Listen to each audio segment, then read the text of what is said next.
So in this apartments.com tutorial video, I will be showing you guys how to edit the move-in date listings here on apartments.com. So you open up apartments.com, you type in your location. In this case, I will use Toronto as an example, then press on search.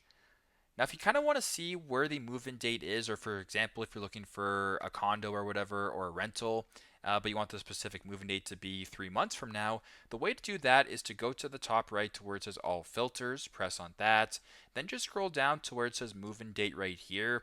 So, for example, if I press on the date right here, I am recording this on, I believe, May 29th, if I'm not mistaken. So, if you wanted something 3 months away, we'll go to August 29th right here. I'll press on that, then I'll press on See Results. Now, the options that you're seeing will actually show you the ability to move in at that specific date. So very simple, very straightforward. That is how to edit the move-in date filter or listings here on apartments.com. Thanks again for watching, and I hope this video helps.